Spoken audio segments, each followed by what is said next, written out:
নমস্কার বন্ধুরা, রিম্পাস kitchen with গার্ডেনের একটা নতুন পর্বে তোমাদের সবাইকে স্বাগত। আর প্রতিদিনের মতো আজকেও একটা নতুন রেসিপি নিয়ে হাজির হয়ে গেছি। আর আজকের রেসিপি হচ্ছে কাঁচকলার চিপস। তো আমি কি করে বানাচ্ছি তোমরা প্রথম থেকে ভিডিওটা একদম শেষ পর্যন্ত দেখতে থাকো।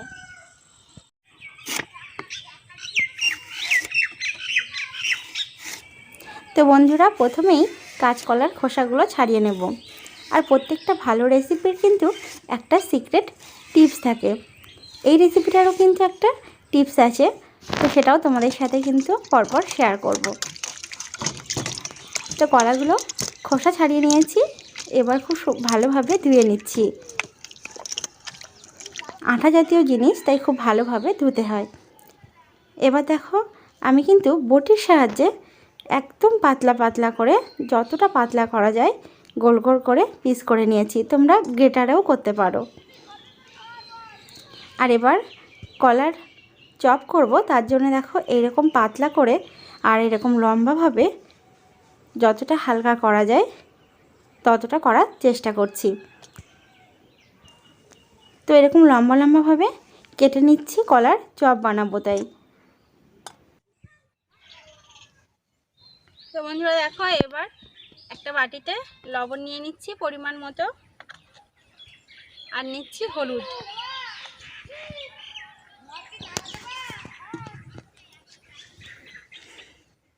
এবার অল্প জল দিয়ে লবণ আর হলুদটা মেখে নেব।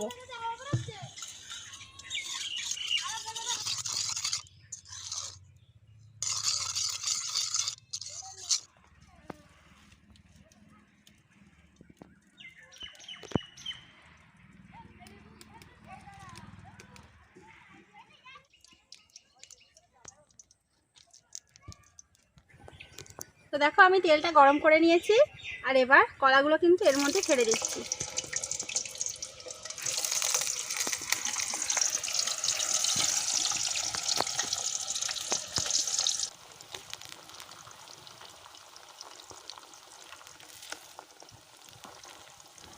তো এই কলার পিসগুলো কিন্তু আমি প্রায় 5 থেকে 6 মিনিট ধরে একদম লো আঁচে উল্টে পাল্টে ভেজে নেব।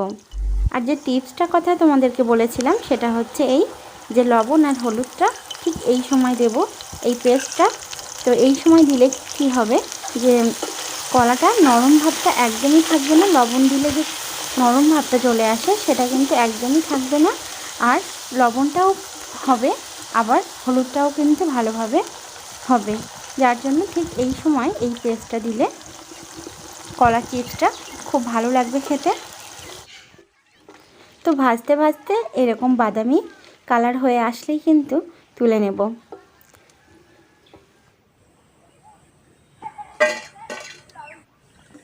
তো বন্ধুরা, আমার চিপসটা একদম রেডি হয়ে গেছে। তো তোমরা শব্দ শুনেই বুঝতে পারছো যে কতটা মুচমুচে হয়েছে। এই দেখো, আমি থালাটা নাড়া দিলাম তো কেমন শব্দ হলো।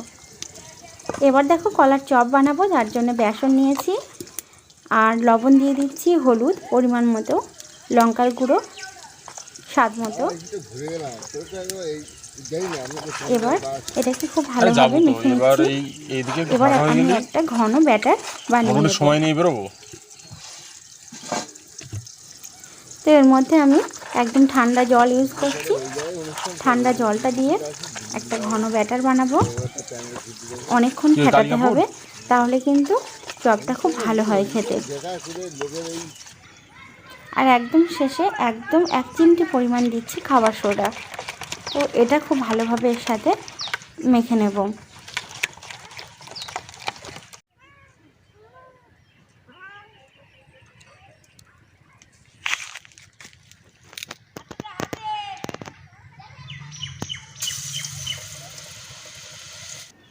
তো লম্বা করে কেটে রাখা কলার ফালিতে ব্যাটারের মধ্যে ডুবিয়ে কড়াইয়ের মধ্যে দিয়ে দিয়েছি।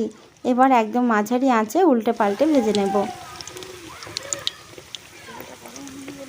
তো বন্ধুরা, যেমন করে আমরা বাড়িতে বেগুনি তৈরি করি ঠিক তেমনি কিন্তু কলার চপও বানানো যায়। আর এটা কিন্তু খেতে আরও টেস্টি হয়। তোমরা বাড়িতে একদিন বানিয়ে এইভাবে দেখো, খুব ভালো লাগবে।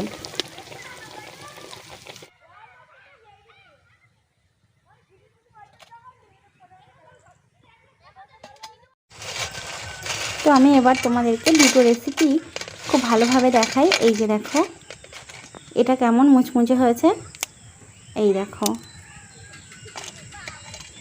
আর কলার চপটাও তোমাদের কেটে দেখাই যে ভিতরটা কত সুন্দর হয়েছে। দেখো কলাটাও পুরো সিদ্ধ হয়ে গেছে আর কত সুন্দর দেখতে হয়েছে। তো বন্ধুরা খেতে কিন্তু ভীষণ টেস্টি হয়েছে। তো তোমরাও বাড়িতে এভাবে বানিও, খেতে কিন্তু ভীষণ ভালো লাগবে। তো ভিডিওটা ভালো লাগলে প্লিজ বন্ধুরা অনেক অনেক সাবস্ক্রাইব করে দিও আর অনেক অনেক লাইক শেয়ার ও কমেন্ট করো। তো দেখা হচ্ছে নতুন রেসিপি নিয়ে। সবাই ভালো থেকো, সুস্থ থেকো।